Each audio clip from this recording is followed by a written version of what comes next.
High friends, welcome to Atman tech. நம்ம இந்த வீடியோவில் என்ன பார்க்க போகிறோம்னா மெத்தனாலை பற்றி தான் பார்க்க போகிறோம். அதாவது கள்ளச்சாராய உயிர்பிழைக்கு காரணமான மெத்தனால் பற்றி தான் நம்ம பார்க்க போகிறோம்.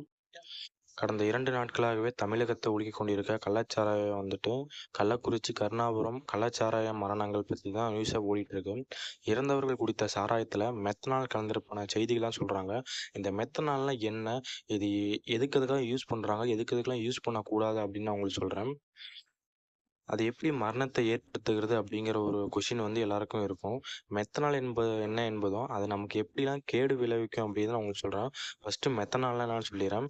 மெத்தில் ஆல்கஹால் என அழைக்கப்படும் மெத்தனாலு எத்தனாலை விட அதிக நச்சுத்தன்மை கொண்டது தான் இந்த மெத்தனாலு. எளிதில் ஆவியாகக்கூடிய, தீப்பற்றக்கூடிய, நிறமற்ற மெத்தனால் எரிபொருளாகவும் உபயோகப்படுத்தப்படுது. நீர் மற்றும் மெத்தனால் கலவை அதிக செயல்திறன் கொண்ட இயந்திரங்களில் உரைநிலையை குறைக்க பயன்படுத்துகிறாங்க. ஆடை தயாரிப்பு, பெயிண்ட் உற்பத்தி, பிளாஸ்டிக் உற்பத்தி உள்ளிட்ட தொழிற்சாலைகளில் முக்கிய மூலப்பொருளாகவும் மெத்தனால் பயன்படுத்துகிறாங்க. மை, பிசின்கள், பசை மற்றும் சாயங்களை உருவாக்கவும் இது உதவுறாங்க. தொழில்துறை கரைப்பானாக மெத்தனாலும் பயன்படுத்தப்படுது. மேலும் பெட்ரோலில் கூட துணைப் பொருளாகவும் இந்த மெத்தனால் கலக்கிறாங்க. மெத்தனால் பயன்பாட்டிற்கு கடுமையான விதிமுறைகள் பின்பற்றவும் படுது. ஏன் அப்படின்னா இது உயிருக்கு ஆபத்தான ஒரு திரவமாக தான் இருக்கிறதுனால இது இந்தியாவில் இல்லை, உலக நாடுகள்லேயே மெத்தனாலை ஒரு சேஃப்டியாக தான் ஹேண்டில் பண்ணுறாங்க. மெத்தனாலை வாங்குவது, பயன்படுத்துவது என அனைத்தையுமே கண்காணிக்க தனி அமைப்புகளும் இருக்குது. ஏன் அப்படின்னா இது உயிரை பறிக்கிற ஒரு திரவம்னால இதை ஒரு சில இடத்துல தடையும் பண்ணியிருக்காங்க. ஒரு சில இடத்துல யூஸ் பண்ணுறதுக்கு ஸ்ட்ரிக்டான ரூல்ஸ் அண்ட் ரெகுலேஷன்களும் இருக்குது. தொழில் காரணங்களை தவிர்த்து பிற வகையான பயன்பாட்டிற்கு மெத்தனாலை பயன்படுத்துவது இந்தியாவில் தடை செய்யப்பட்டிருக்காங்க.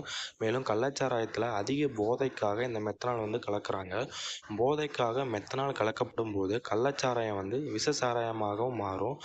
எத்தனால் எனப்படும் எத்தில் ஆல்கஹால் தான் மது வகையில் இருக்கக்கூடியது. மெத்தனால் எனப்படும் மெத்தில் ஆல்கஹால் உயிருக்கு ஆபத்து விளைவிக்கக்கூடிய கொடிய விஷமாக தான் இருக்குது. நம்ம ஒரு ஸ்கூல் நியூஸில் படிச்சிருக்கோம். எத்தில் ஆல்கஹாலில் எத்தில் ஆல்கஹால் கலந்தால் மட்டும்தான் அது பருகிற ஒரு பானமாக தான் இருக்கும். பருகிற, அதாவது இந்தியன் ஃபுட் ஆக்ட் படி ஆல்கஹாலில் எத்தில் ஆல்கஹால் இருந்தால் மட்டும்தான் அது பருகக்கூடிய ஒரு ட்ரிங்காக இருக்கும். இவங்க மெத்தில் ஆல்கஹால் யூஸ் பண்ணாங்க அப்படின்னா அது ஒரு பாய்சனுக்கு சமம். அது உயிரை குடிச்சிற அளவுக்கு தான் இந்த மெத்தில் ஆல்கஹால் இருக்கும். முதல்ல 6 அறிவு உள்ள மனிதன் தான் எதை சாப்பிட வேண்டும், அதை எப்படி சாப்பிடக்கூடாது, எதை சாப்பிட்டா நல்லது, எதை சாப்பிட்டா நல்லது இல்லை அப்படின்னு சொல்லிட்டு எல்லாமே நம்ம ஃபஸ்ட்டு தெரிஞ்சுக்கணும். இதை தெரிஞ்சிக்காமல் சாப்பிட்டா இதுதான். இப்போ இந்த மெத்தில் ஆல்கஹால் சாப்பிட்ற பொருள் கிடையாது. அது சில ரசாயன பொருளுக்கும் சில இதுக்கு எல்லாமே பயன்படுத்துகிறாங்க. இது முதல்ல இந்த மெத்தில் ஆல்கஹாலை நம்ம குடிச்சிட்டோம் அப்படின்னா நமக்கு கண் பார்வை மங்கலாகும், மூளைக்கு சில நரம்புகள் பாதிக்கப்பட்டு மூளை செயலிலையும், வயிற்று எரிச்சல், வாந்தி, பேதி இந்த மாதிரி சில இதெல்லாம் இருக்கும். உடலில் உள்ள கிட்னிகள் எல்லாமே ஃபுல்லாக அந்த மெத்தில் ஆல்கஹால் ஆக்சைடு மாதிரி ஃபுல்லாக அரித்து எல்லாமே செயலிழக்க, ஒவ்வொன்றா செயலிழக்க கடைசியில் மரணம் நிகழும். இதை தெரியாமல் நம்ம குடிச்சிட்டோம் அப்படின்னா என்ன பண்ணணும் அப்படின்னா உடனே நம்ம பக்கத்தில் அருகில் உள்ள ஜிஹெச்க்கோ இல்லை ப்ரைவேட் ஹாஸ்பிட்டலுக்கு ஃபஸ்ட்டு போகணும். அங்கே போயிட்டு முதல்ல வாமிட் எடுக்கணும். ஃபுல்லாக எல்லாமே குடித்தது எல்லாமே வாமிட் எடுக்கணும்.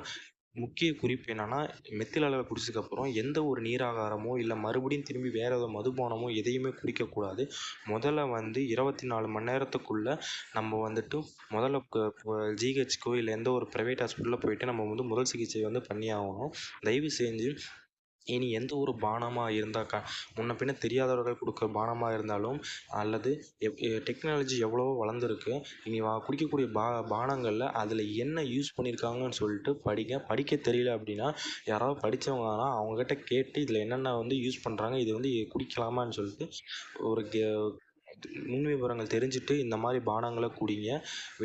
விலை மதிப்பாக கிடைக்கிறது இது நல்லது அப்படின்னு ஓகே ஃப்ரெண்ட்ஸ், மறக்காமல் சேனலை சப்ஸ்கிரைப் பண்ணுங்கள். அந்த வீடியோ உங்கள் ஃப்ரெண்ட்ஸ்க்கு எல்லாமே ஷேர் பண்ணுங்கள். Okay, thank you.